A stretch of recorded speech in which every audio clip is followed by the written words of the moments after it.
Bismil by Mehrunnisa شاہ میر۔ بلوچستان۔ شام کے نیلے سائے پھیل کر سیاہ ہونے لگے تھے۔ حاکم نواب کے گھر میں اپنے کمرے میں موجود زینیہ بے چینی سے یہاں وہاں ٹہل رہی تھی۔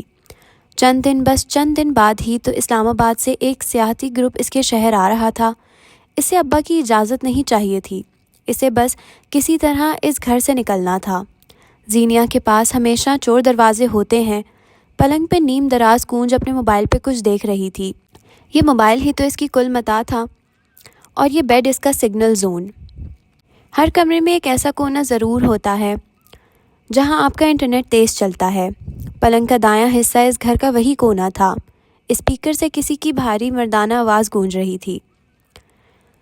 کیس آپ اس ملک کے مشہور ڈیزائنر ہیں۔ عورتیں آپ کے بنائے کپڑوں کو پہننا اپنی خوش قسمتی سمجھتی ہیں۔ مرد آپ کے برانڈ کو ایک لیول سمجھتے ہیں، لیکن آپ خود صرف اور صرف مردوں کے کپڑے ڈیزائن کرتے ہیں۔ آپ کے بارے میں مشہور ہے کہ آپ ایک مسوجنسٹ، سیلف سینٹرڈ، اینٹی فیمنسٹ آدمی ہیں۔ آپ کے پاس کوئی وضاحت ہے؟ کیوں آپ عورتوں کو اتنا کمتر سمجھتے ہیں کہ آپ ان کے کپڑے تک ڈیزائن نہیں کرتے؟ اگر کونج کے موبائل میں جھانک کر دیکھو تو گھنگرالے بالوں والا کیس ایک اسٹوڈیو میں بیٹھا تھا۔ سفید ریکلائنر اور درمیان میں رکھی شیشے کی میز، آس پاس کی دیواریں سبز تھیں۔ ہوسٹ کی بات پہ اس نے گہری سانس لی تھی۔ لوگوں کا کام تو کہنا ہے، میں ان کی باتیں نہیں سنتا۔ رہی بات عورتوں کو کمتر سمجھنے کی، تو شاید ایسا ہو کہ میں عورتوں کو کمتر نہیں بلکہ اتنا قابل احترام، مقدس اور نفیس سمجھتا ہوں۔ کیا پتہ میں ان کے کپڑے اس لیے ڈیزائن نہیں کرتا کیونکہ مجھے نہیں لگتا کہ میں اس لائق ہوں، وہ ہوسٹ کی آنکھوں میں دیکھتا کس خود اعتمادی سے کہہ رہا تھا۔ وہ چند لمحوں کے لیے خود کو دیکھنے پہ مجبور کر سکتا تھا۔ دیکھا زینی، خواہ مخواہ لوگ اس بیچارے کے پیچھے پڑے رہتے ہیں۔ کونج نے اس کی بات پہ سیدھی ہو بیٹھی تھی۔ بیچارے کو پتہ نہیں کیا کیا کہہ ڈالا، کیسا جواب دیا اس نے۔ لوگوں کی بولتی بند ہو جائے گی اب، وہ چہک رہی تھی۔ اس نے جواب نہیں دیا کونج، اس نے سوال کے بدلے سوال کیا ہے۔ اس نے تردید نہیں کی، لیکن اس نے تائید بھی نہیں کی۔ بے وقوف لڑکی، وہ بات کو اپنے کورٹ میں کر گیا، اور تم لوگ سمجھے ہی نہیں۔ زینیہ کے لمبے تبصرے پہ کونج کا چہرہ بجھ گیا۔ سر جھٹک کر وہ ایک بار پھر موبائل کی طرف چہرہ موڑ گئی۔ زینیہ بھی اپنے موبائل پہ ٹائپ کر رہی تھی۔ وہ مثبت جواب دے رہی تھی۔ اسے اب کسی سوچ و بچار کی ضرورت نہیں تھی۔ وہ جائے گی، ضرور جائے گی۔ پورے ملک میں شاید کوئی شہر ایسا ہو جہاں آپ کے بوتیک چین نہ پھیلی ہو، جہاں آپ کا فیشن ہاؤس نہ ہو۔ ٹیکسٹائل انڈسٹری میں آپ کا ایک نام ہے، برانڈ ہے۔ ناظرین شاید جانتے نہیں، اس لیے ہم بتا دیں، کیس گمبھیر 2 عدد ٹیکسٹائل ملز کے مالک بھی ہیں، اور ان کے شراکت دار ہیں براک حنیف، بیز کلیکشن کے اونر۔ سوال کی طرف آئیں ہوسٹ صاحب۔ کیس کی شائستگی سے ٹوکنے پہ ہوسٹ کی چلتی زبان رکی تھی۔ سوال یہ ہے کیس کہ آپ کی ٹیکسٹائل ملز اور آپ کے باقی سارے فیشن ہاؤسز میں عورتوں کی ایک بہت بڑی تعداد ہے، لیکن کیسم کی مین برانچ میں چند گنی چنی خواتین کے علاوہ کیوں کوئی عورت کام نہیں کرتی؟ اس بات سے ہی آپ پہ ایک مسوجنسٹ ہونے کا الزام لگتا ہے۔ کیا آپ کلیئر کریں گے؟ کیس مسکرایا تھا۔ میں اسے شاید ایک اتفاق کہوں، ایک بے حد برا اتفاق۔ زینیہ نے اس ابھرتی آواز پہ سر کو استضائیہ انداز میں جھٹکا تھا۔ اب یہ آدمی 3-4 مزید باتوں کا جواب اسی طرح گھما پھرا کے دے گا تاکہ لوگ یقین کر لیں کہ وہ باتیں گھما نہیں رہا بلکہ یہی اس کا پیٹرن ہے۔ وہ ایک بار پھر موبائل پہ تیزی سے ٹائپ کر رہی تھی۔ خوف زدہ بیزار چہرہ، آدم بیزار۔ کونج نے اب کے زینیہ کو نہیں دیکھا، وہ اسکرین کو تکے گئی۔ چند مزید باتوں کے جواب بھی وہ اسی طرح دیتا رہا، گھما پھرا کر، الفاظوں کو جیسا چاہا موڑ دیا، جہاں چاہا چند ہیرے موتی لگا کر مزید خوبصورتی پیش کر دیا، جہاں چاہا کپڑے کی مانند کتر دیا۔ کیس کو جھوٹ سے سخت نفرت تھی، وہ بس باتوں کو اپنی مرضی کا مطلب دیتا تھا۔ اگلے چند سال بعد آپ خود کو کہاں دیکھتے ہیں؟ ہوسٹ کے سوال پہ وہ چند پل کے لیے کچھ نہیں کہہ سکا۔ زینیہ کے ٹائپ کرتے ہاتھ بھی تھم گئے تھے۔ یہ ایک عجیب لمحہ تھا۔ یہ لمحہ کیس کے لیے نہیں تھا، یہ لمحہ زینیہ کے لیے بھی تھا۔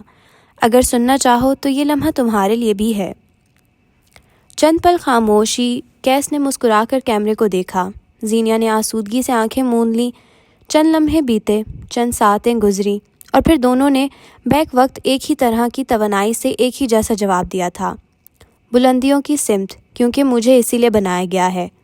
یہ جواب صرف کیس کی جانب سے نہیں تھا، زینیا بھی آنکھیں بند کر کے یہی بڑبڑا رہی تھی۔ کیا تم نے یہ نہیں دہرایا؟ کونج بے اختیار چونکی تھی اور پلنگ پہ سیدھی ہو بیٹھی۔ چونکی تو زینیا خود بھی تھی۔ زینی، تم نے یہ انٹرویو دیکھ رکھا تھا؟ جھوٹ مت بولنا مجھ سے۔ زینیا نے ایک نظر کونج کو دیکھا اور پھر انسٹاگرام پہ اپنے بایو کے آپشن کو۔ وہ اپنے اکاؤنٹ کی سیٹنگ کر رہی تھی۔ اسے بے اختیار خفت محسوس ہوئی۔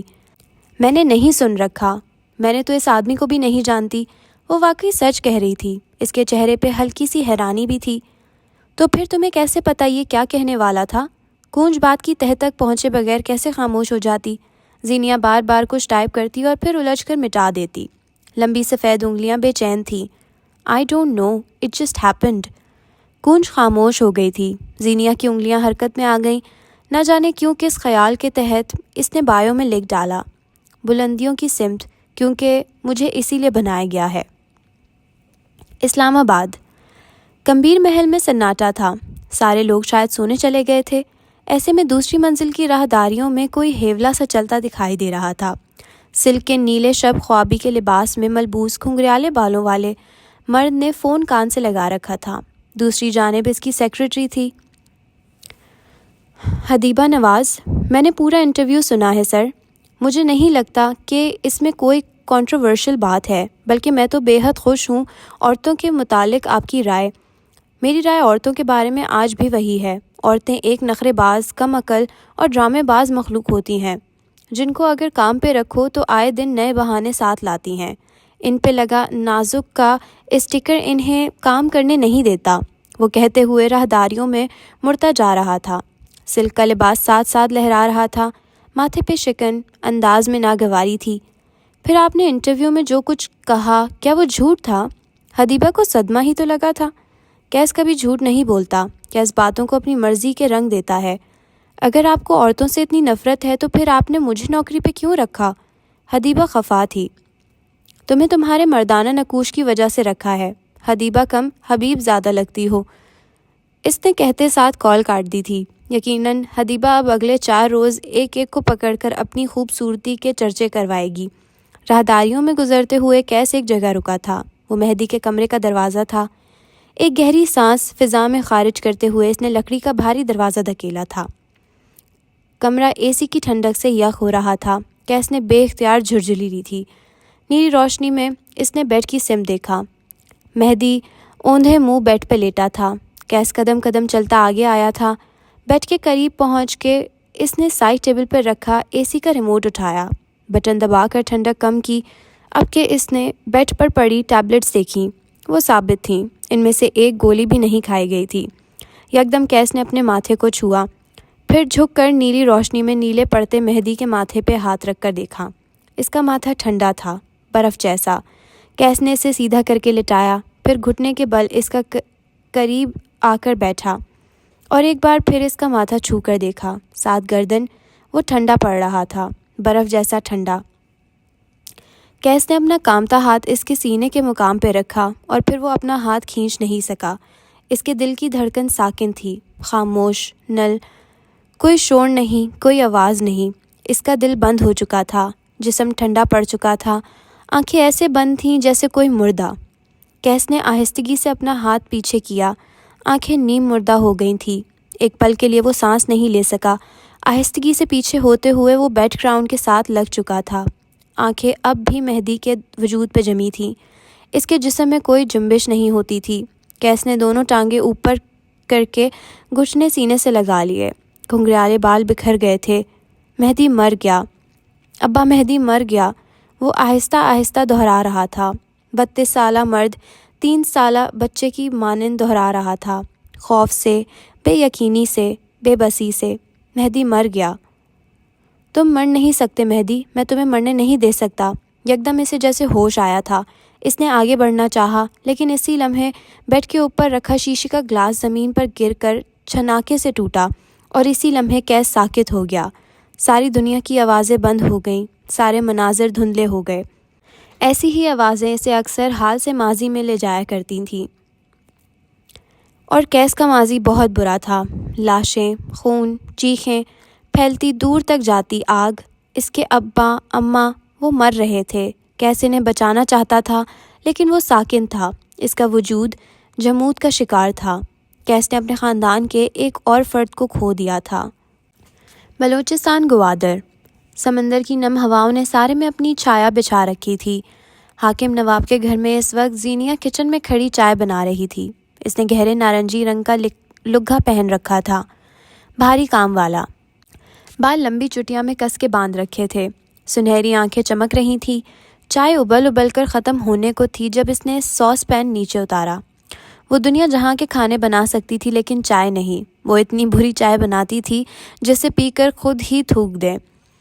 یہ کونج کا ٹیلنٹ تھا جس کی چائے ہر آنے جانے والے کو پسند تھی، لیکن بشر کی چائے کی دیوانگی اور اپنا کام کروانے کے لیے آج زینیا کو یہ کام بھی اپنے سر لینا پڑا۔ چائے بنا کر ٹرے میں رکھی، سر پہ دوپٹہ اچھے سے جمایا۔ اب وہ تیار تھی۔ پر اعتماد قدم اٹھاتی وہ بشر کے کمرے کی طرف جا رہی تھی۔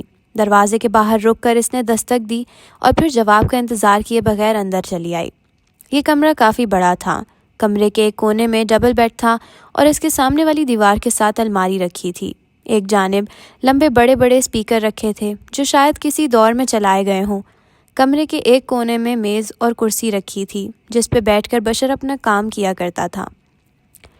زینیا کو کمرے میں دیکھ کے اس نے کوئی سوال نہیں کیا۔ وہ ایسا ہی تھا، شاز و ناز رہی اپنی آواز سناتا۔ زینیا نے بیڈ کی سائڈ ٹیبل پہ چائے کا کپ رکھا اور خود بشر کے سامنے بیٹھ گئی۔ اس کے چہرے پہ کوئی خوف پریشانی کچھ نہیں تھا۔ بشر اپنے لیپ ٹاپ پہ فلم دیکھتا رہا۔ زینیا خاموشی سے بیٹھی اس کا چہرہ تکتی رہی۔ کوئی اس آدمی کو بتائے کہ بولنے سے سیل ضائع نہیں ہوتے۔ ادا بھائی، مجھے ایک بات کرنی تھی۔ بشر نے اب کے نظریں اٹھا کر اسے دیکھا، بولا اب بھی کچھ نہیں۔ اس کی آنکھیں کونج جیسی تھیں بلکہ مڑی ہوئی۔ انسٹاگرام پہ میری فوٹوگرافی دیکھ کر ایک ٹریول گروپ کے مینیجر نے مجھ سے رابطہ کیا ہے، وہ ٹھہر کے بول رہی تھی۔ بشر فوراً سے پہلے سیدھا ہوا تھا۔ وہ اپنے بھائی موڈ میں آ گیا تھا۔ مینیجر، یہ کون ہے؟ لڑکا ہے؟ مجھے دو موبائل دیکھ لیتا ہوں۔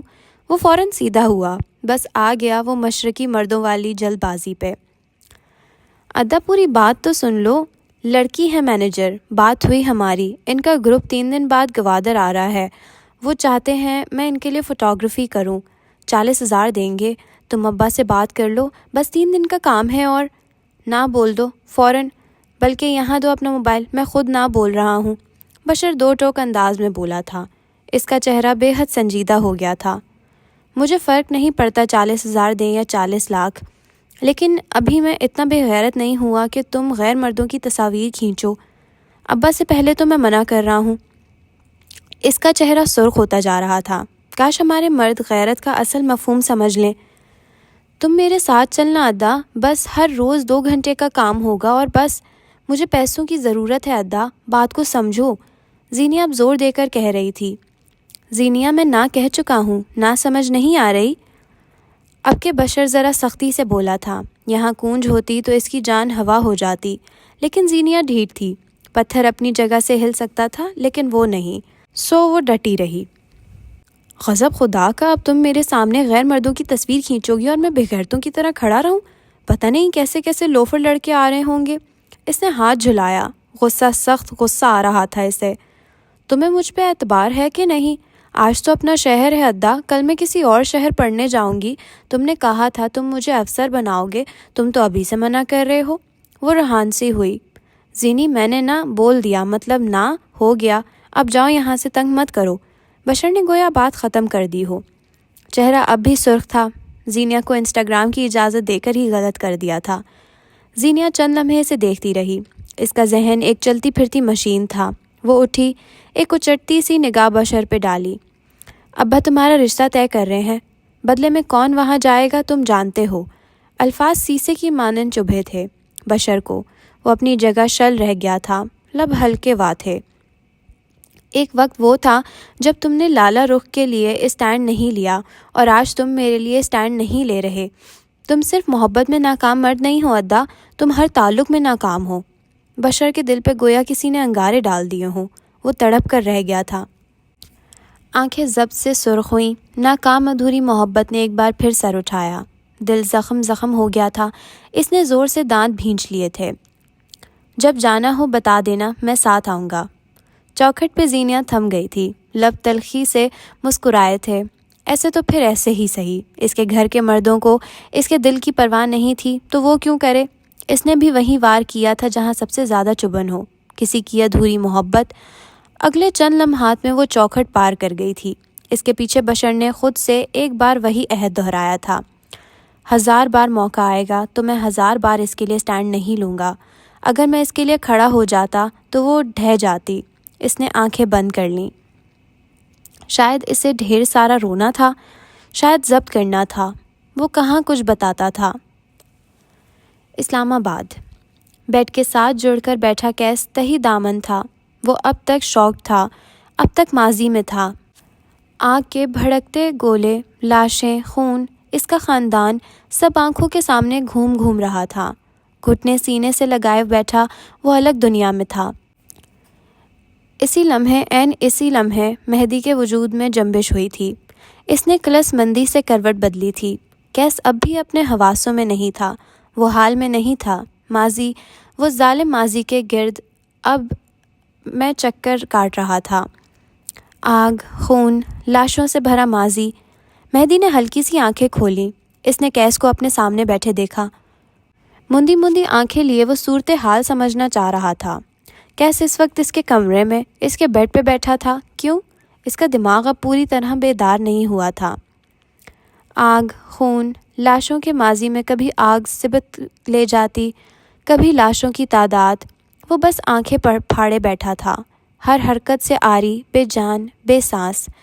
عقل اور میموری ہر انسان کے لیے نعمت نہیں ہوتی، کچھ کے لیے عذاب بھی ہوتی ہے۔ یقین نہ آئے تو کیس کو دیکھو، وہ جسے آج بھی اپنے خاندان کی موت ایک فلم کی مانند یاد تھی، 1000 دفعہ دیکھی ہوئی فلم کی مانند۔ کیس تم ٹھیک ہو؟ کیا ہوا ہے کیس؟ مہدی اب کے اٹھ بیٹھا تھا۔ وہ کیس کا کندھا ہلاتے ہوئے اس سے سوال کر رہا تھا۔ ماضی سچ دکھاتا آئینہ چھناکے سے ٹوٹا تھا۔ کیس نے بے اختیار جھرجھری لی تھی۔ اسے حال میں واپس لایا جا چکا تھا۔ اس کے چہرے پہ ڈھیر ساری وحشت تھی، وہ شوق تھا۔ کیس ادھر دیکھو، کیا ہوا ہے کیس؟ بھائی مجھے بتاؤ، میرے بھائی ادھر دیکھو۔ وہ پھٹی پھٹی آنکھوں سے مہدی کو دیکھ رہا تھا۔ اس کے چہرے ہب دہشت تھی، وہ ڈرا سہما ہوا تھا۔ تم مر گئے تھے، میں نے تمہیں دیکھا تھا، تم سانس نہیں لے رہے تھے۔ وہ بمشکل بول رہا تھا، یوں جیسے مہدی کو زندہ دیکھ کر بھی یقین نہ آیا ہو، یوں جیسے اسے سمجھنے میں دقت ہو رہی ہو۔ مہدی اسے تحرم سے دیکھ رہا تھا۔ دل کا گلٹ مزید گہرا ہونے لگا۔ وہی تو تھا کیس کی اس حالت کا ذمہ دار۔ میں زندہ ہوں کیس، بالکل ٹھیک، تمہارے سامنے ہوں، ادھر دیکھو مجھے، ہاتھ لگا کر دیکھو۔ کیس پیچھے ہونے لگا، نفی میں سر ہلاتے ہوئے۔ میں نے محسوس کیا تھا گرین مونڈ، تمہارا دل بند تھا، خاموش۔ اب کہ مہدی نے گہری سانس بھری، ایک خوف زدہ بیزار سانس۔ وہ معاملہ سمجھ گیا تھا۔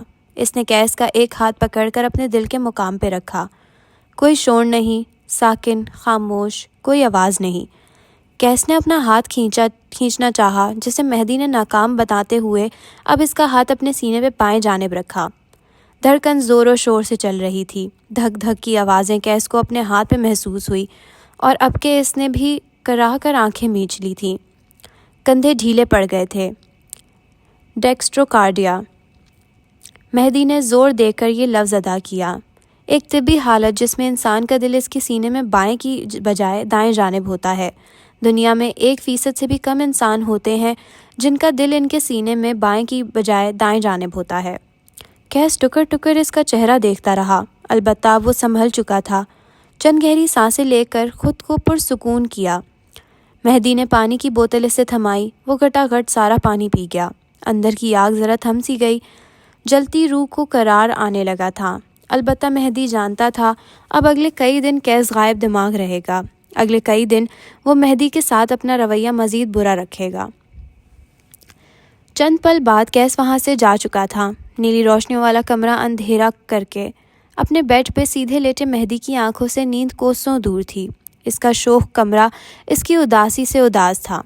چند پل یوں ہی لیٹے رہنے کے بعد اس نے اپنا موبائل اٹھا لیا تھا۔ فرار کا وقت آ چکا تھا۔ کیس گھر سے نہیں جا سکتا تھا، لیکن مہدی کے پاس فرار کے کئی راستے تھے۔ اگلے ہی لمحے اس کی انگلیاں اپنے مینیجر کو میسج لکھ رہی تھی، فوراً بندوبست کرو، ہم 1 ہفتے بعد نہیں 3 دن بعد بلوچستان جا رہے ہیں۔ میسج لکھ کر اس نے موبائل سینے پہ ڈال دیا۔ کوفت ایک بار پھر سر چڑھ رہی تھی۔ زو زو کی آواز سے اس کا موبائل تھر تھر آیا تھا۔ مہدی نے اب کے بیزاری سے موبائل اٹھایا۔ سفید روشنی چہرے پہ پڑنے لگی۔ اسے کچھ انسٹاگرام اکاؤنٹس کے لنک بھیجے گئے تھے۔ وہ کسی صورت انہیں چیک نہ کرتا، لیکن بے کلی ایسی تھی کہ اس نے اپنی ٹیم کے اکاؤنٹ باری باری چیک کرنا شروع کیے۔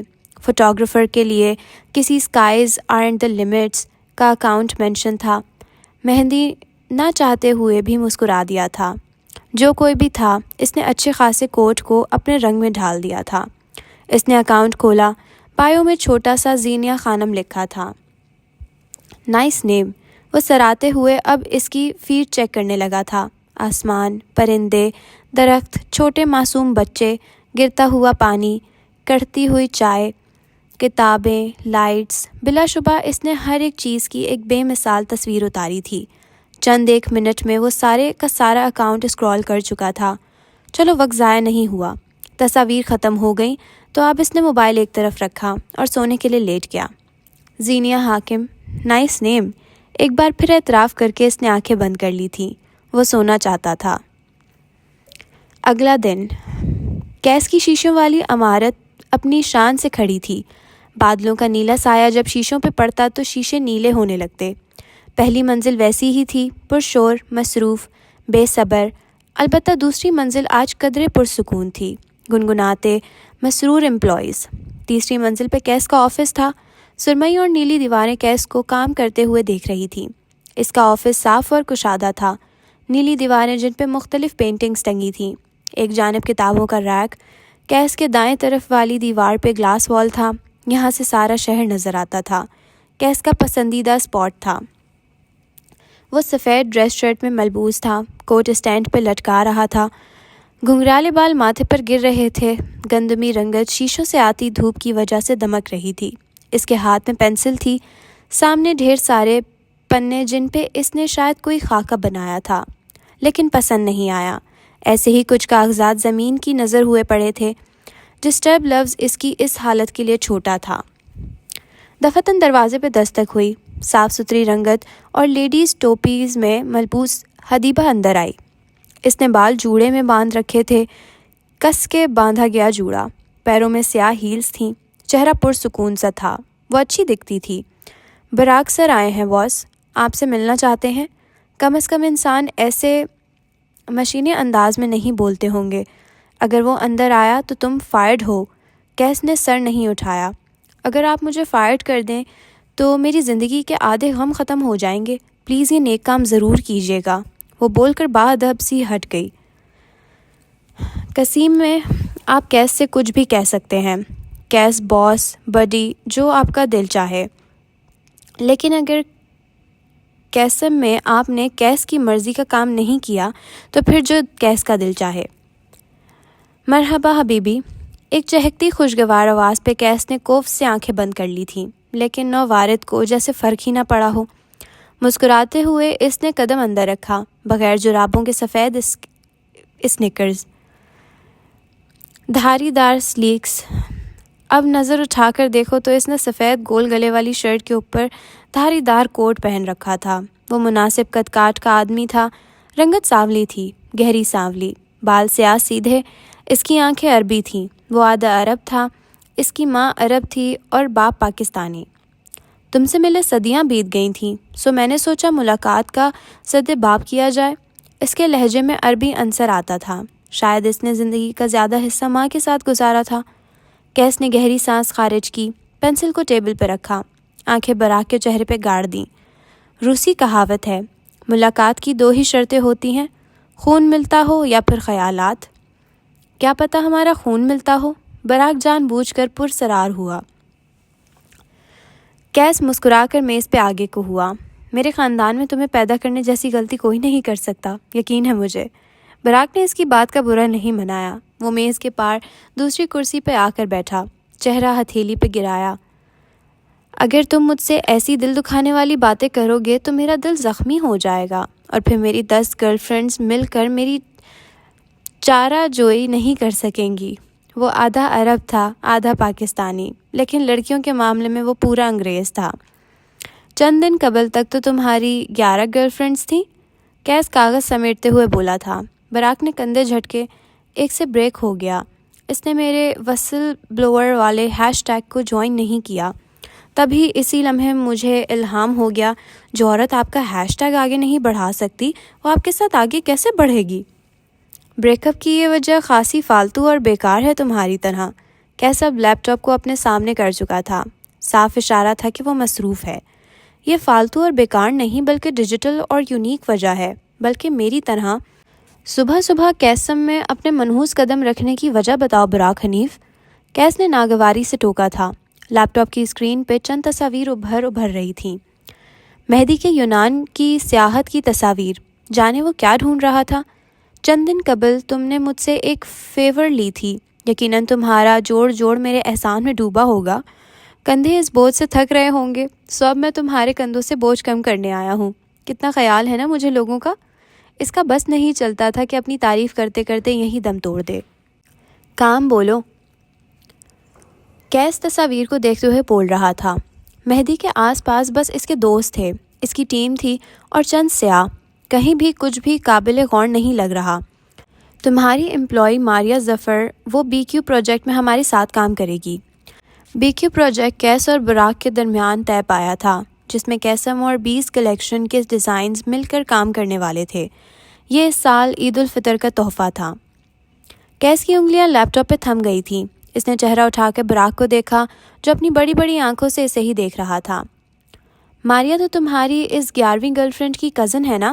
یعنی تمہاری اس گرل فرینڈ کو تم نے نہیں بلکہ اس نے تمہیں چھوڑا ہے، اور اب تم ٹاکسک ایکس بنتے ہوئے اس سے بدلہ لینا چاہتے ہو۔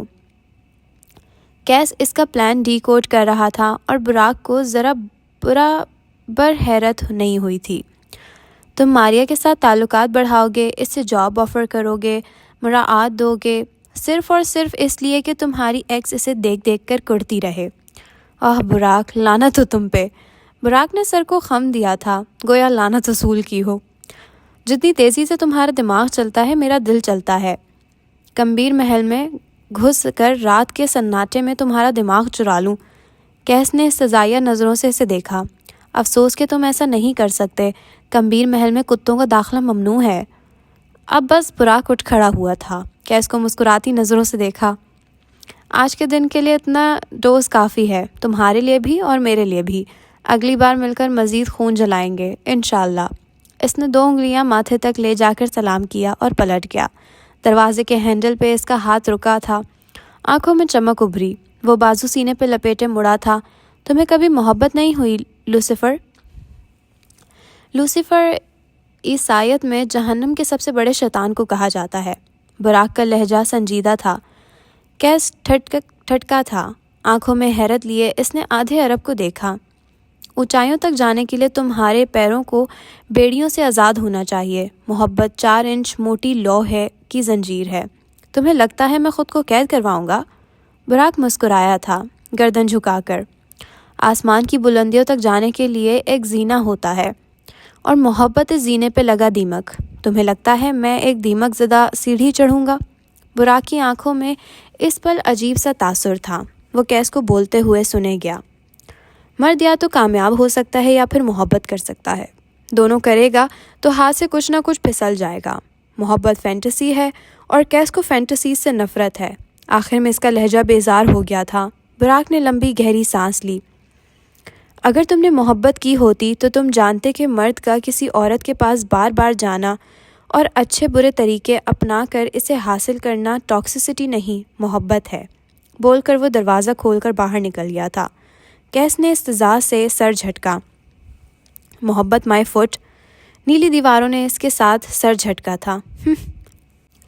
بلوچستان۔ یہ ایک گورنمنٹ گرلز کالج کا منظر تھا۔ آدھی چھٹی کا وقت تھا۔ گراؤنڈ میں بچھی گھاس پہ لڑکیاں ٹولیاں بنائے بیٹھی تھیں۔ کوئی کتاب میں سر دیے ہوئے تھی، کوئی محفل لگا رہی تھی، کوئی ہاتھ میں کھانے پینے کے سامان لیے بیٹھی تھی۔ ایک ایسی ہی ٹولی میں کونج بیٹھی تھی، ہاتھ میں لیس کا پیکٹ تھامے، اور ایک ہاتھ میں اپنا پریکٹیکل لیے۔ اس کے ساتھ 3 لڑکیاں بیٹھی تھیں، اس کی بچپن کی دوستیں۔ کونج، اپنے نام کی پکار پہ اس نے سر اٹھا کر دیکھا۔ فریحہ اور فرحین اس کے سامنے کھڑی تھیں۔ یہ دونوں آپس میں کزنز تھیں، کالج کی سب سے امیر اور ماڈرن لڑکیاں۔ انہوں نے کونج کو پکارا۔ او خدایا، انہوں نے کونج کو پکارا! اس کا دل حلق میں آ گیا تھا جب فریحہ نے اسے ایک بار پھر پکارا۔ کونج، کیا تم آج ہمارے ساتھ وقت گزارو گی؟ اصل میں ہم اس ماحول کے عادی نہیں ہیں، اگر تمہیں برا نہ لگے پلیز۔ وہ شستہ انگریزی میں بات کر رہی تھی۔ بلوچستان کا تعلیمی معیار اتنا اونچا نہیں کہ بچوں کو فرافر انگریزی بولنی آتی ہو، لیکن پرائیویٹ اسکول کے بچے یا پھر اکیڈمی جا کر انگریزی کی کلاسز لینے والے بچے بہت اچھی انگریزی بول لیتے ہیں، وہ بھی بے حد روانی سے۔ کونج نے ایک نظر اپنی دوستوں کو دیکھا۔ انہوں نے کسی قسم کا رد عمل نہیں دیا۔ ظاہر ہے وہ اتنی گری پڑی نہیں تھی کہ اسے روکتیں۔ اپنی دوستوں کے درمیان سے یوں اٹھ کر جانا اسے برا لگا تھا، لیکن وہ ایک سادہ نہ نہیں کہہ سکتی تھی۔ وہ کہہ ہی نہیں سکتی تھی، کم از کم یہ کہنے کے لیے اسے نئی زندگی چاہیے تھی۔ دھڑکتے دل کو بامشکل سنبھالتے ہوئے اس نے اپنے سامنے کھڑی لڑکیوں کو دیکھا۔ ہاں ٹھیک ہے، میں تمہارے ساتھ چل سکتی ہوں۔ وہ بھی انگریزی میں بولتی ہوئی اٹھی تھی۔ وہ زینیہ حاکم سے ٹیوشن لیتی تھی، اس لڑکی سے جسے آئے دن نت نئی زبانیں سیکھنے کا شوق تھا۔ بھلا اسے انگریزی بولنے میں کیا دقت ہوگی؟ فریحہ اور فرحین اسے کینٹین لے آئی تھیں۔ پلاسٹک کی کرسیاں اور بینچ رکھ کر بیٹھی ہوئی لڑکیاں، اور بھاگ بھاگ کر 4 سموسے لاتعداد بھائی۔ وہ کالج میں ہی چاٹ اور سموسے بناتا تھا۔ 30-35 برس کا مسیح نوجوان۔ ایسی ہی ایک میز اور کرسیوں پہ وہ تینوں بھی آ کر بیٹھی تھیں۔ کونج کو بے اختیار اپنا آپ چھوٹا لگنے لگا تھا۔ فریحہ جب ہاتھ ہلا ہلا کر باتیں کرتی تو اس کے سفید خوبصورت ہاتھ دیکھ کر کونج کو جی چاہتا کہ اپنے ہاتھوں کو کہیں چھپا دے۔ سرخ نیل پالش والی اس کی لمبی سفید انگلیاں، ان کے بڑے ہوئے ناخن، وہ کسی ٹی وی کی اداکارہ جیسی تھیں، ٹپ ٹاپ مینٹینڈ۔ جب فرحین نے اپنے سرخ انار جیسے گالوں پہ ہاتھ رکھتی تھی تو کونج خواہ مخواہ یہاں وہاں دیکھنے لگتی تھی۔ اس کے پھٹے ہوئے خشک گال اسے شرمندہ کر رہے تھے۔ اوہو، کاش وہ زمین میں گڑ جاتی۔ وہ کچھ دیر قبل بس ان کو ایک نام بول دیتی۔ اچھا کونج، تمہارا نام بہت یونیک ہے، اس کا بھلا کیا مطلب ہوا؟ آخر یہ انگریزی کے علاوہ کیوں بات نہیں کرتی تھیں؟ فریحہ کی بات سن کر اسے کوفت ہوئی۔ کونج نے گہری سانس بھری۔ چلو آخرکار اس کے پاس کچھ تو یونیک تھا۔ میرا نام ایک پرندے کے نام پہ رکھا گیا ہے۔ یہ پرندہ سائبریریائی ہوتا ہے، یخ موسم کی وجہ سے پاکستان آتا ہے۔ اس کا قیام بلوچستان ہوتا ہے۔ محبت اور وفا کا پرندہ۔ کیا وہ کالا بھی ہوتا ہے؟ اس لیے پوچھ رہی ہوں کیونکہ تمہارا رنگ تھوڑا بلیک سا ہے نا؟ فریحہ نے اب کی بار اردو میں پوچھا تھا۔ کونج کو لگا تھا اس نے کچھ غلط سن لیا ہو۔ اس کے کان سن ہو گئے تھے، وہ پلک تک نہ جھپک سکی۔ کیا یہ اتنا ذاتی حملہ اتنا براہ راست اسی پہ کیا گیا تھا؟ آس پاس بیٹھی ساری لڑکیوں نے مڑ مڑ کر دیکھا تھا۔ فریحہ کی آواز نہ جانے کیوں بلند ہوئی تھی۔ کونج جیسے اب تک شاکڈ ہو۔ اسے یقین ہی نہیں آ رہا تھا کہ بھری محفل میں اسے اس کے رنگ کا طعنہ دیا گیا ہے۔ آنکھیں بھرنے لگی تھی۔ اس نے کچھ کہنا چاہا لیکن الفاظ حلق میں پھنس گئے۔ ذرا فاصلے پہ ایک میز کے گرد بیٹھی لڑکی سخت تیش سے یہ سارا معاملہ دیکھ رہی تھی۔ اس کا قد چھوٹا تھا، نقوش مناسب۔ واپس کونج کی طرف آؤ تو وہ اب تک شل سی تھی۔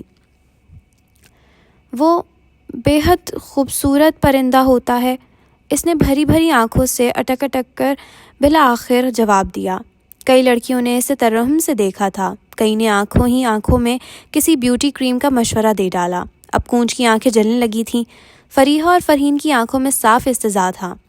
او اچھا، لیکن پھر تو یہ نام تمہارے ساتھ میچ نہیں کیا۔ وہ خوبصورت اور تم تمہارا رنگ تھوڑا۔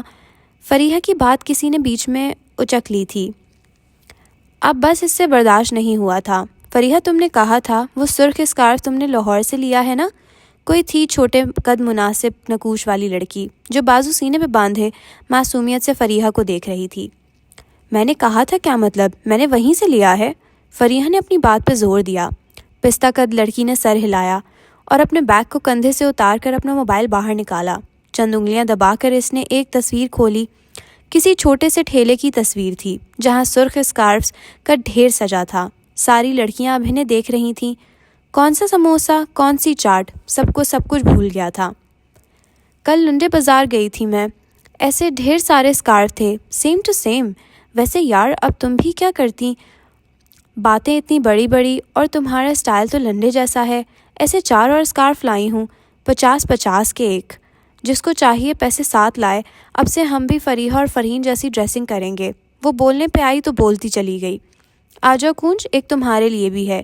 اس نے کونج کو دیکھا، ایک جتاتی نگاہ مجمع اور ان رئیس زادیوں پہ ڈالی اور آگے بڑھ گئی۔ فریحہ اور فرحین تو اب تک اسی شوق میں تھیں کہ ان کے ساتھ ہوا کیا ہے۔ انہوں نے تو کونج کو اپنی بے عزتی کا بدلہ لینے کے لیے بلایا تھا۔ آخر یہ لڑکی کون تھی؟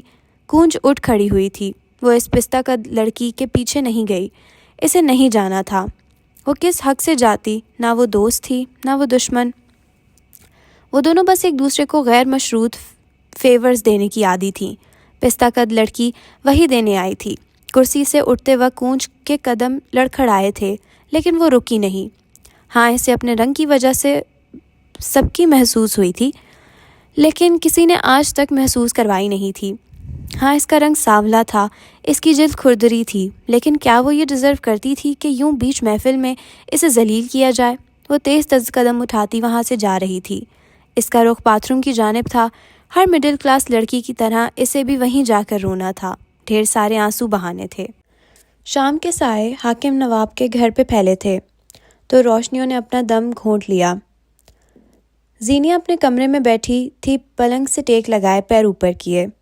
شہد رنگ بال سختی سے جوڑے میں باندھ رکھے تھے، یوں کہ ماتھے کی نسیں تک کھنچی ہوئی نظر آ رہی تھی۔ اس کا کیمرہ گود میں پڑا تھا، وہ لینس ہاتھ میں لیے اسے صاف کر رہی تھی، مصروف سی، بے پرواہ سی۔ اسی لمحے کونج حاکم بھی کمرے میں داخل ہوئی، ڈھیلے ڈھالے قمیص شلوار میں ملبوس، سیاہ بالوں کی چوٹی میں گوندھے ننگے پیر چلتی وہ بیڈ پہ آ کر بیٹھی۔ زینیہ نے ناگواری سے اسے دیکھا تھا۔ گندے پیر، تم تو اماں سے جوڑا لینے گئی تھی نا، کیا ہوا، نہیں ملا؟ زینیہ مصروف سی پوچھ رہی تھی۔ کونج نے گہری سانس لی اور خود کو بیڈ پہ گرا دیا۔ بڑے بے آبرو ہو کر ان کے کوچے سے ہم نکلے۔ اس نے آہ بھری تھی، پھر ایک ملامتی نظر زینیہ کو دیکھا، گویا اس پہ افسوس کر رہی ہو۔ جب میرے جیسی عظیم شاعرہ کوئی شعر سناتی ہے تو بدلے میں داد و تحسین دی جاتی ہے، تمہارے منہ میں زنگ تو نہیں لگا ہوا؟ زینیہ نے لینس پہ پھونک مار کر اسے آنکھوں کے سامنے کیا، صاف، شفاف، پرفیکٹ۔ داد ان لوگوں کو دی جاتی ہے جنہوں نے شعر خود لکھا ہو۔ تم جیسی نیم شاعرہ کو برداشت کر رہی ہوں، یہی بڑی بات ہے۔ وہ اٹھ کر اب الماری کی طرف جا رہی تھی۔ کونج نے آنکھیں گھمائی تھیں۔ یہ نیم شاعرہ ابھی ابا کے کمرے سے ایک عظیم خبر لے کر آئی ہے۔ میں تو وہاں رک کر مزید سنگن لینا چاہتی تھی، لیکن ہائے رے نصیب۔ کیا بکواس ہے کونج، جلدی بولو۔ زینیہ بیزار ہوئی تھی۔ یہ الگ بات تھی کہ خبر کا سن کر پیٹ میں مروڑ اٹھے تھے۔ الماری کے پٹ کھولتے ہوئے وہ مصروف تھی۔ قاصدوں کی عزت کیا کرو زینیہ جالب، ورنہ وہ کیا کہا ہے کسی شاعر نے؟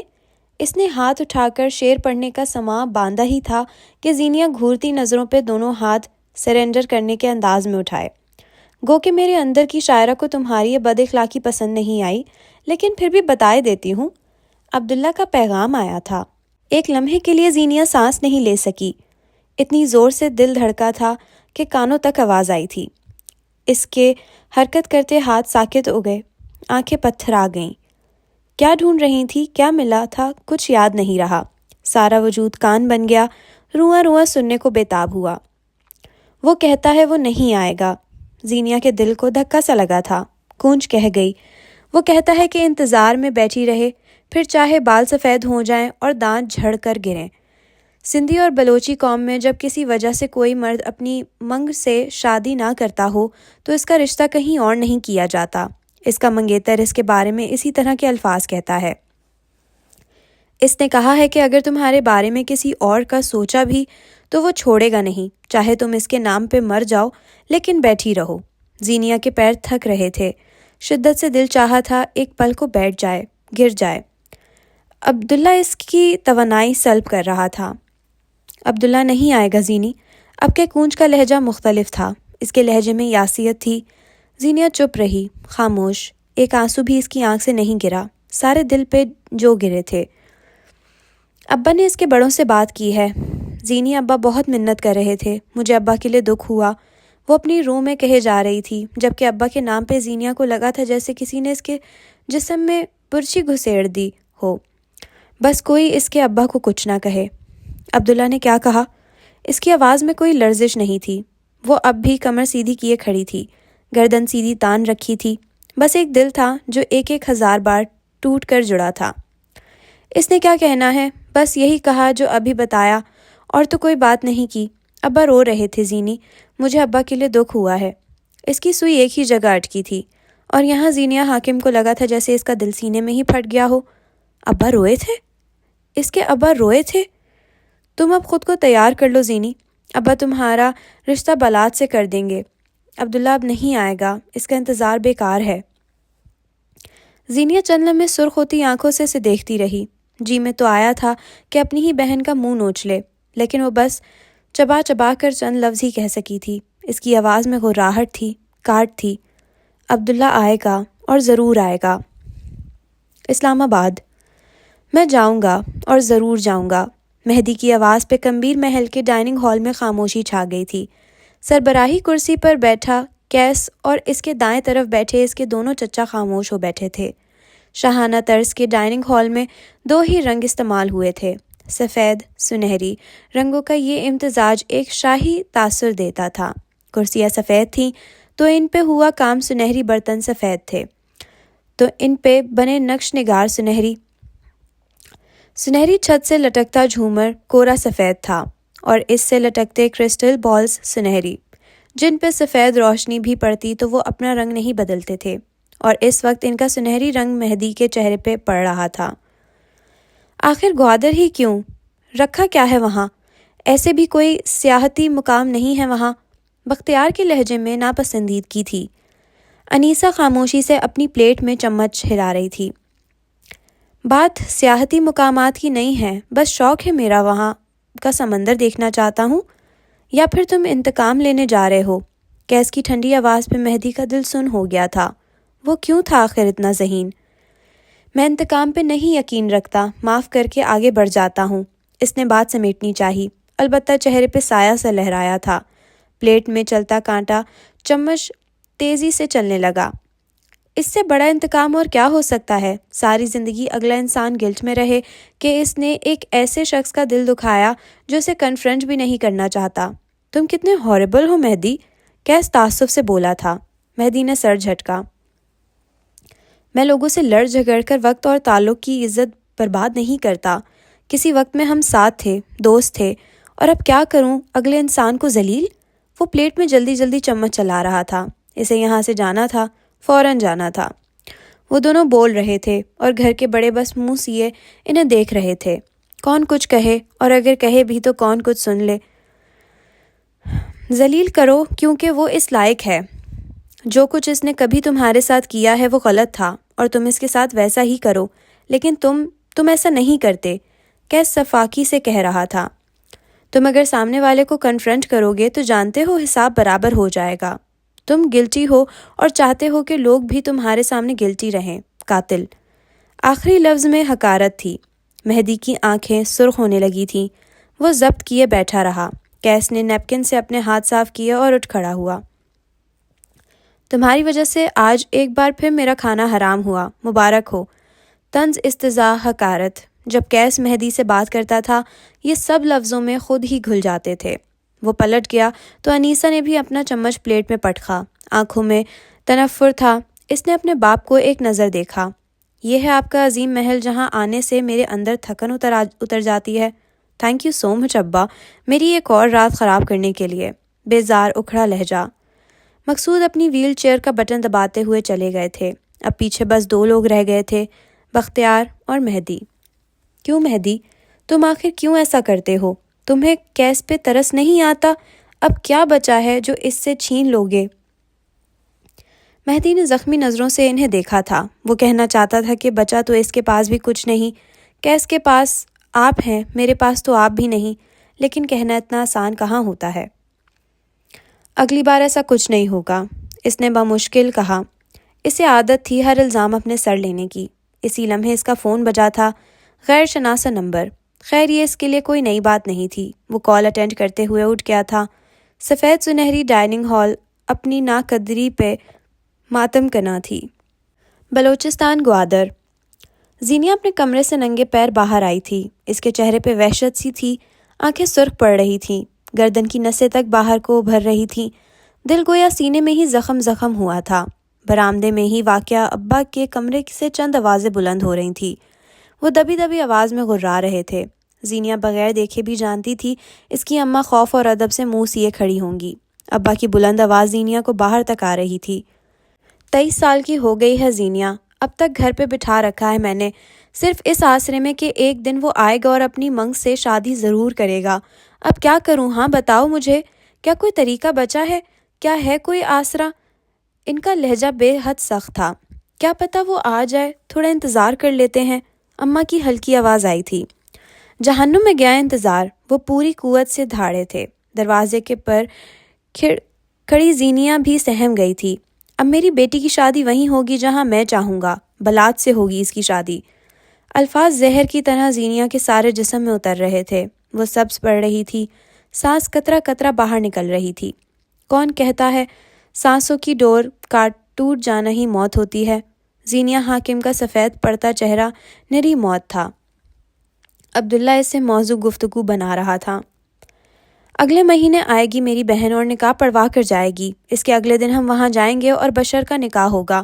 اب بس میری اولاد ہیں وہ دونوں، باپ میں ہوں، سارے فیصلے میرے ہوں گے۔ جا کر بتا دو اپنی اس بیٹی اور عاشقی کے غم میں ڈوبے بیٹے کو۔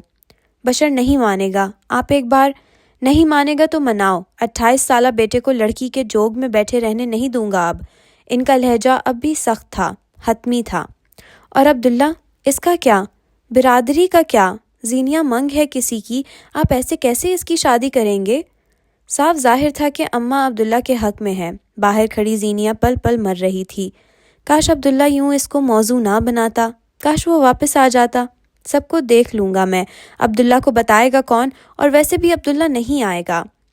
عبداللہ آئے گا۔ دروازے کے باہر کھڑی زینیا حاکم زیر لب بڑبڑائی تھی۔ اب وہ الٹے قدم یہاں سے ہٹ رہی تھی۔ اس کا رخ بیٹھک کی جانب تھا۔ چند پل بعد وہ زمینی نشستوں سے سجی بیٹھک میں کھڑی تھی، ننگے پیر، برہنہ سر، شہد رنگ بال پشت پہ بکھرے ہوئے، سفید چہرہ عجیب تاثرات لیے۔ ساری بیٹھک اندھیرے میں ڈوبی تھی۔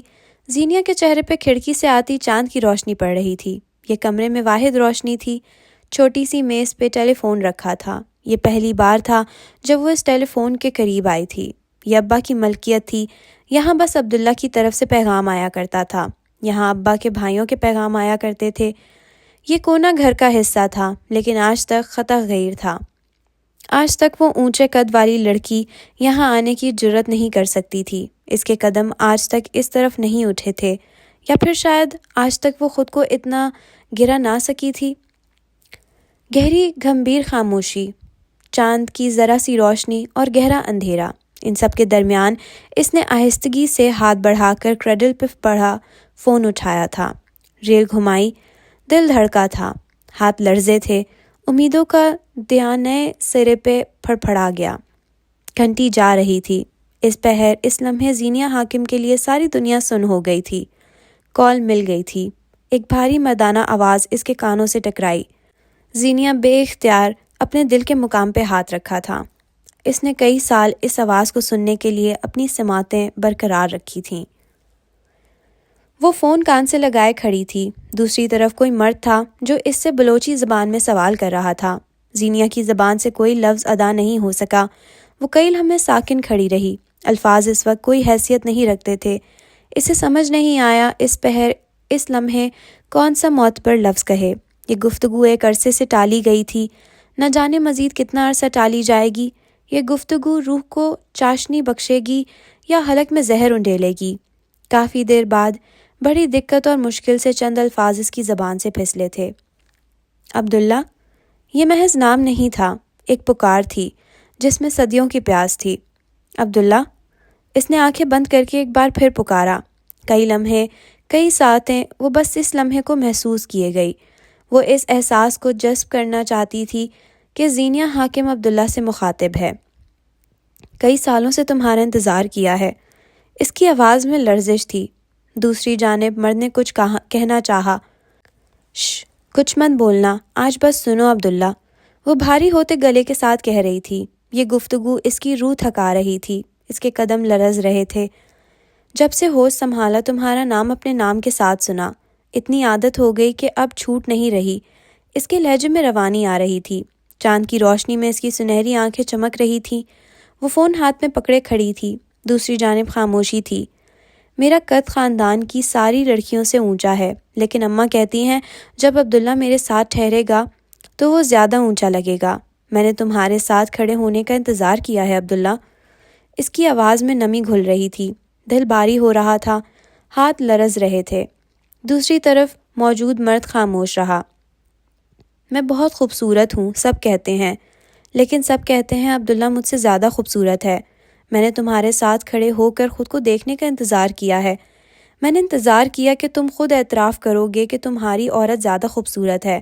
ایک بار پھر سامنے سے کچھ کہا جانے لگا جب زینیا نے درستی سے اسے ٹوکا۔ چپ رہو، کہا نا، اتنے سال میں نے سنا ہے، اب تم سنو گے۔ میں تمہارے نام کے ساتھ یوزڈ ٹو ہو گئی ہوں۔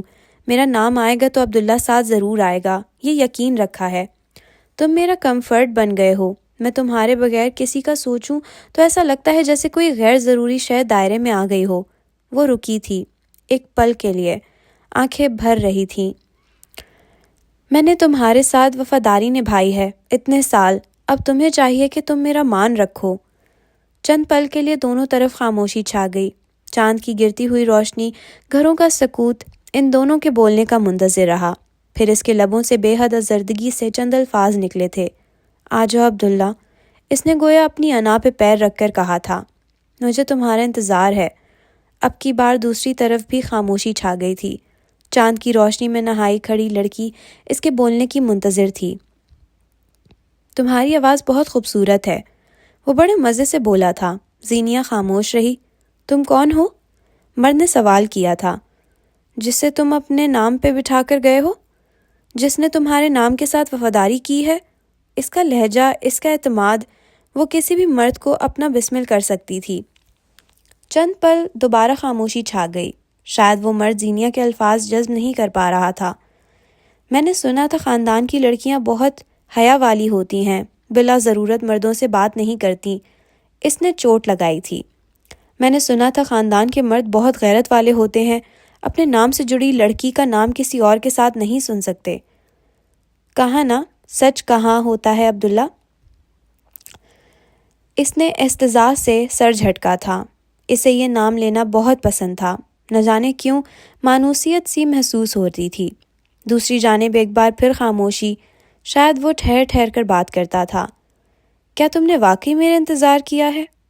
وہ نہ جانے کیا سننا چاہتا تھا۔ نہیں، اس نے ایک لفظی جواب دیا۔ میں نے کبھی تمہارا انتظار نہیں کیا، میں نے تمہارے آنے کا یقین رکھا ہے۔ تمہیں آنا چاہیے عبداللہ۔ آخر میں وہ جانے کیا جتا رہی تھی۔ چاند کی روشنی ٹھہر ٹھہر کے اسے دیکھ رہی تھی۔ وہ خاموش ہوتی تو اندھیرے کو بے چینی ہونے لگتی۔ میں کیوں آؤں؟ کیا تمہیں مجھ سے محبت ہے؟ مجھے تم سے ضد ہے، وہ ترکی بترکی بولی۔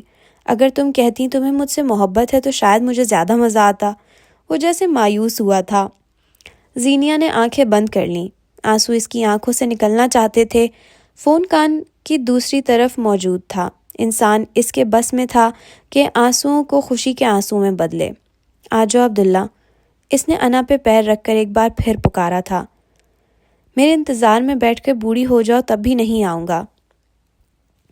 اب کہ وہ آنسوؤں پہ بند نہیں باندھ سکی، گرم گرم مایا اس کے گالوں پہ بہہ گیا۔ لوگ کہتے تھے وہ نہیں آئے گا، وہ جواب دے دیتی تھی۔ اب تو وہ خود جواب دے رہا تھا، لوگوں سے کیا کہے۔ بال سفید ہو جائیں، دانت جھڑ کر گریں، تب بھی نہیں آؤں گا۔ آہستگی، بے حد آہستگی سے وہ نیچے بیٹھتی چلی گئی۔ کمر تھک کر ٹوٹ چکی تھی، ہمت ختم، حوصلہ زائل، اعصاب کمزور۔ اب مزید وہ کھڑے نہیں ہو سکتی تھی۔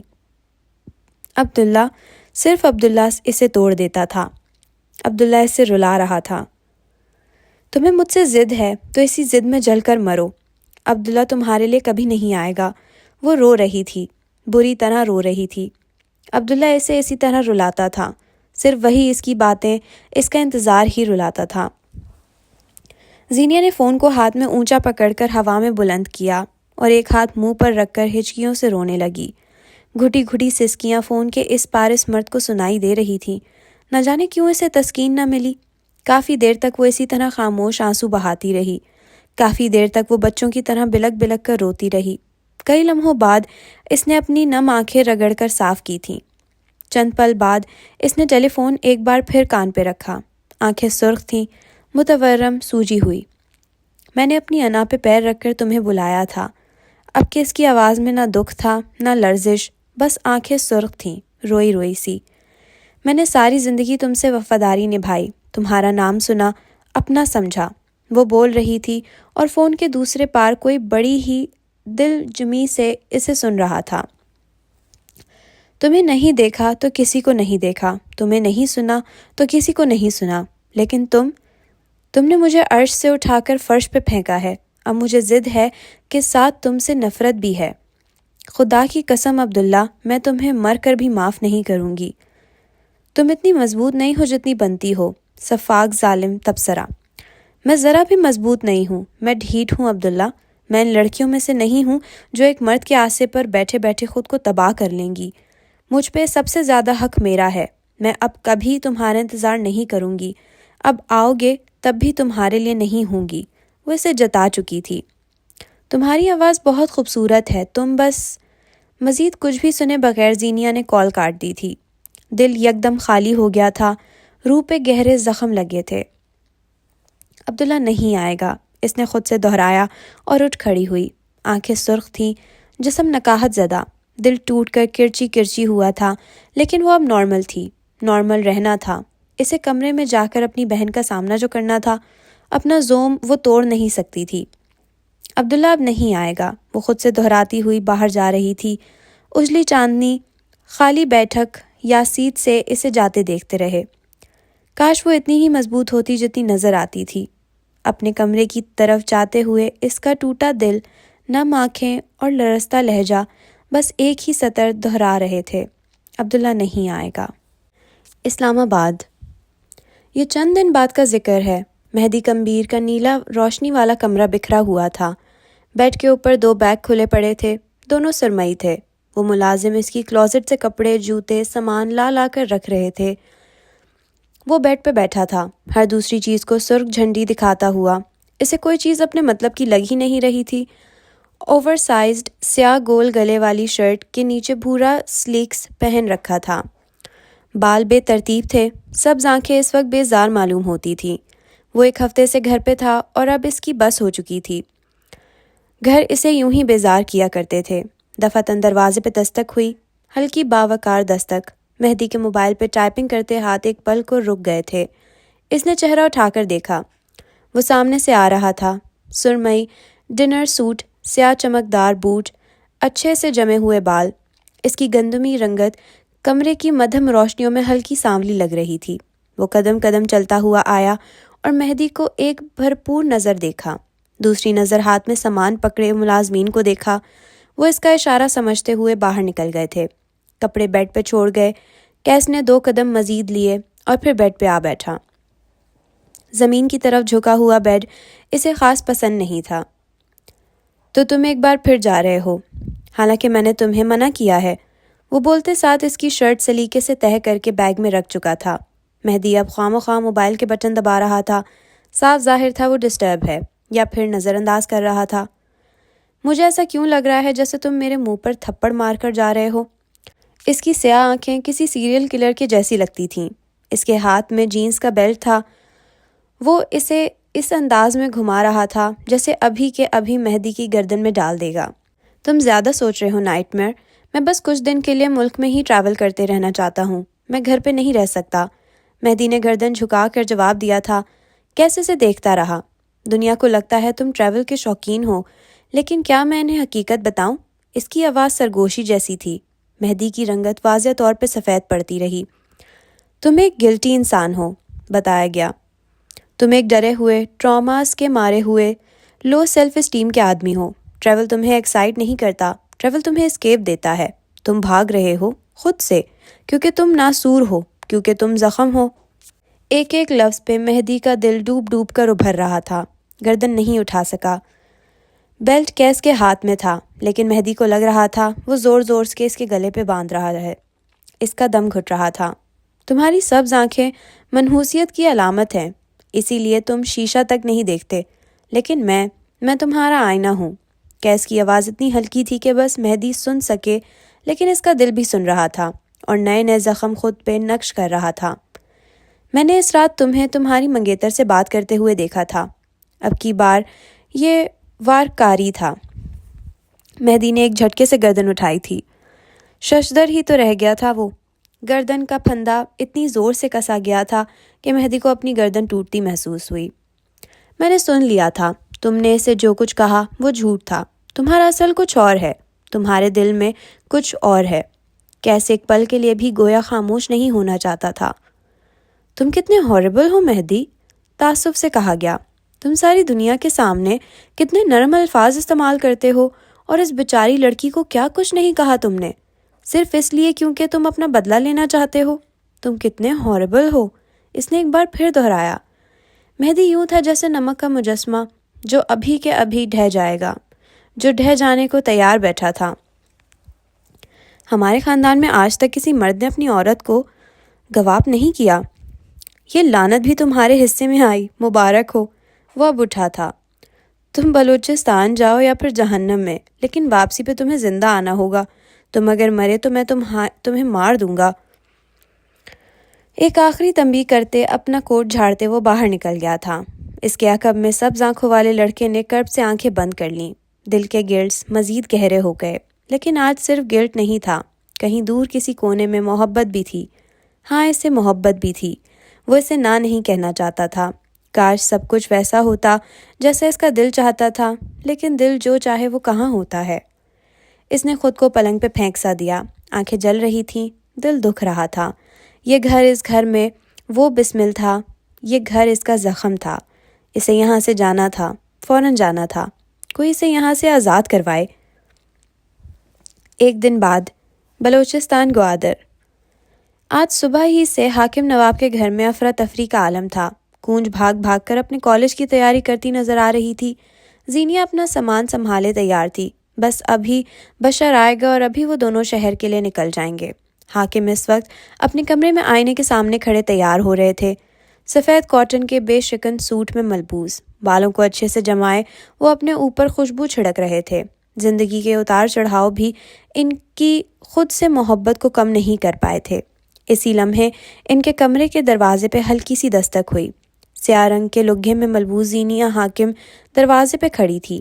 بال پھر سے جوڑے میں باندھ رکھے تھے سختی سے، پیروں میں کولا پوری چپل۔ وہ گاؤں کی کسی الہڑ دوشیزہ جیسی لگتی تھی، لیکن اس کی آنکھوں کی سنجیدگی اسے بیک وقت سخت بھی بناتی تھی۔ ابا استری خراب ہو گئی ہے۔ اس نے ہاتھ میں پکڑی استری بلند کی۔ وہ اور ابا مشین بڈیز تھے۔ گھر کی جو مشین خراب ہوتی وہ دونوں مل کر جوڑ لیتے تھے۔ مشینیں زینیہ کو مشینوں سے عشق تھا۔ جو مشین ملی کھول لی، جڑی تو جڑ گئی، نہ جڑی تو پھر دنیا کی کوئی مستری سے جوڑ نہیں سکتا تھا۔ تم لوگوں کو یہ وقت ملتا ہے استری کا؟ اب میں دکان جاؤں یا بیٹھ کر استریاں ٹھیک کروں؟ وہ بگڑ کر بولے تھے۔ زینیہ خاموش کھڑی رہی۔ ابا نے ایک بیزار نگاہ اس پہ ڈالی اور پھر پلنگ پر آ کر بیٹھے۔ جاؤ سامان لے آؤ، تم لوگوں کو میرا سکون برداشت کہاں ہے؟ اب ان کی استری ٹھیک کروں میں؟ ہاتھ سے گھڑی اتارتے وہ بڑبڑائے تھے۔ زینیہ اپنے کمرے میں گئی اور کچھ ہی دیر میں سارے اوزار لے کر پلٹ آئی تھی۔ ابا کے سامنے سامان رکھ کر وہ جانے لگی تھی۔ اب تم کہاں چلی؟ کام کون کرے گا میرے ساتھ؟ زینیہ نے سادگی سے انہیں دیکھا۔ میں تو پھپھو کے گھر جا رہی تھی بشر کے ساتھ، آپ کہتے ہیں تو نہیں جاتی۔ ابا کے اوپر گویا ٹھنڈی برف پڑ گئی تھی، دل میں جیسے ٹھنڈی پھوار پڑی ہو۔ اصل میں ابا، پھپھو نے کہا تھا کہ آج دوپہر تک ان کے گھر رہیں ہم، دادا لوگ اسی طرف آ رہے ہیں، آپ کہیں تو۔ ارے نہیں، جاؤ جاؤ تم دونوں، وہ یکدم خوشی سے بولے تھے۔ تمہارا دادا وہاں ہی ہے، ضرور جاؤ۔ یا اللہ، شکر ہے میرے بچوں کو عقل آئی۔ ابا سے اچھے سے ملنا، اپنے سارے چچاؤں سے بھی۔ اور جی ابا، اس نے ادب سے کہا۔ اگر کونج ہوتی تو صاف کہتی، نہ آپ کے ابا کو پہچانتی ہوں، نہ بھائیوں کو، اور نہ ان سے رشتہ داری گھاڑنے کا شوق ہے۔ وہ کونج تھی، ابا کا دل دکھا کر اپنا دل بھی دکھا دیتی تھی۔ یہ زینیہ تھی۔ اس کے دل پہ چاہے قیامت ٹوٹے، بس ابا ٹھیک رہیں۔ چند مزید ہدایت کے بعد وہ باہر نکل آئی تھی۔ دروازے پہ کھڑا بشر اس کا انتظار کر رہا تھا۔ اسے دیکھتے ہوئے وہ چھوٹی گاڑی میں آ بیٹھا۔ زینیہ نے اب لمبی چوڑی چادر پہن رکھی تھی، کندھے پہ بیگ تھا جس میں اس کا سامان تھا۔ وہ گاڑی کی پچھلی سیٹ پہ آ بیٹھی۔ گاڑی تھوڑی دور گئی تھی جب بشر نے اسے مخاطب کر لیا۔ اگر ابا دکان چلے گئے اور ان کو پتہ لگ گیا میں دکان پہ نہیں ہوں تو جانتی ہو کیا ہوگا؟ عام لہجے میں سوال کیا گیا۔ اب جب تک استری ٹھیک نہیں ہوتی ابا اپنی جگہ سے ہلیں گے بھی نہیں۔ 2-3 گھنٹے تو کہیں نہیں گئے۔ اس کے بعد ابا کا پسندیدہ کھانا مغز بن رہا ہے۔ چند گھنٹے ابا کو بھول جاؤ، اور اگر ابا نے مشین بنا لی تو کہ پھر کیا ہوگا؟ زینیہ مسکرائی تھی۔ اس کی سنہری آنکھیں چمک رہی تھیں، چہرہ تمتما رہا تھا۔ زینیہ کی کھولی ہوئی مشین کو زینیہ خود بھی نہیں جوڑ سکتی۔ اس کی بات پہ بشر مسکرایا تھا۔ زینیہ بھی مسکرا رہی تھی۔ وہ آج واقعی خوش تھی۔ بشر نے ہاتھ بڑھا کر میوزک سسٹم آن کر دیا۔ اب گاڑی میں جگجیت سنگھ کے گانے بج رہے تھے۔ منزل قریب تھی، سفر حسین تھا۔ سمندر۔ گوادر کا سمندر ایک انتہائی حسین نظارہ ہے۔ جس جگہ اس وقت مہدی کمبیر کا گروپ کھڑا تھا، یہ جگہ ڈھلان سے اترنے کے بعد نظر آتی تھی۔ عقب میں پہاڑ اور سامنے سمندر کا ٹھاٹھے مارتا پانی۔ زندگی سے اور کیا چاہیے کسی کو؟ کل ملا کر 7 لوگ تھے، 3 لڑکیاں، 4 لڑکے۔ مہدی ان سب کو لیڈ کر رہا تھا۔ ذرا سے فاصلے پہ انہوں نے آگ جلا رکھی تھی جس کے اوپر چھوٹی سی چینک رکھی تھی۔ چائے ابل رہی تھی۔ مہدی ہاتھ میں موبائل اونچا کیے انسٹاگرام پہ لائیو تھا۔ اس کی فالوئنگ دیکھنا چاہتی تھی۔ آج وہ کہاں ہے؟ دنیا کے کس کونے میں ہے؟ زینیہ بشر کے ساتھ کچھ فاصلے پہ کھڑی تھی۔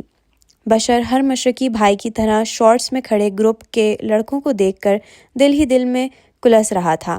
کاش اس نے جذباتی ہو کر حامی نہ بھری ہوتی۔ وہ ڈھیر سارا پچھتایا تھا۔ اس وقت وہ گروپ کے مینیجر کو زینیہ سے بات کرتا دیکھ رہا تھا۔ نامحسوس انداز میں وہ زینیہ کے کندھے سے کندھا ملا کر کھڑا ہو گیا۔ آنکھیں مینیجر کے اوپر گاڑ سی دیں۔ زینیہ نے نوٹ کیا تھا مگر خاموش رہی۔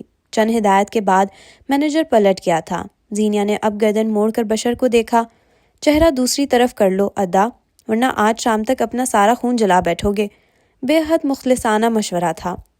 آئندہ میں مر کر بھی جذباتی نہیں ہوں گا۔ اس نے دانت پیسے تھے۔ زینیہ مسکراتے ہوئے آگے بڑھ گئی۔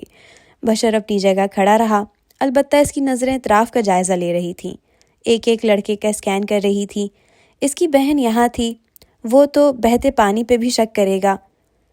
ہائے، کیا تم میری ایک تصویر لے سکتی ہو؟ شستہ انگریزی میں اسے مخاطب کرنے والی ایک خوبصورت لڑکی تھی جو کیتلی میں چمچ چلا رہی تھی، سر پہ روایتی ماتھا پٹی اور روایتی لباس بھی۔ زینیہ اس کے قریب چلی آئی، کندھے سے بیگ اتارا اور کیمرہ نکال لیا۔ ساری چیزیں فکس کرنے کے بعد وہ نیچے گھٹنوں کے بل بیٹھی تھی۔ لڑکی مسکراتے ہوئے چائے کو اوپر نیچے کر رہی تھی، اور اسی لمحے مہارت سے زینیہ نے اس لمحے کو اپنے کیمرے کی آنکھ میں قید کیا تھا۔ چند ایک مزید تصاویر کے بعد وہ آگے جانے لگی جب سبز آنکھوں والے لڑکے نے اسے پکارا تھا۔ ہیلو زینیہ حاکم، حشاش بشاش خوبصورت لہجہ۔ زینیہ تھم گئی۔ کیا میری کوئی تصویر نہیں لیں گی؟ یقین کریں میں کیمرے میں بہت ہینڈسم لگتا ہوں۔ وہ مسکرا رہا تھا۔ سمندر ٹھاٹے مار رہا تھا۔ پہاڑ اپنی جگہ کھڑے محویت سے یہ منظر دیکھ رہے تھے۔ ابلتی چائے کی خوشبو نتنوں سے ٹکرا رہی تھی اور اسی پل زینیہ پلٹی تھی۔ مہدی ہنوز مسکرا رہا تھا۔ پچھلی بات کے لیے معذرت، اب ہم کئی دنوں تک ساتھ کام کریں گے، اس لیے ایک مرتبہ پھر ہیلو زینیہ حاکم۔ اس نے ایک ہاتھ کمر پر باندھ کر ایک بازو سامنے پھیلا لیا۔ زینیہ نے ہلکے سے سر کو خم دیا اور بس اسے دیکھ کر رہ گئی۔ اسی لمحے مہدی کا موبائل بجنے لگا تھا۔ اس نے کال اٹھانے سے پہلے ایک نظر اسے دوبارہ دیکھا تھا۔ تعارف قرض رہا۔ وہ موبائل کان سے لگاتے ہوئے پلٹ گیا تھا۔ زینیہ نے سر جھٹکا اور آگے بڑھ گئی۔ جاتے جاتے اسے ایک لقب ضرور دیا تھا، ویئرڈو۔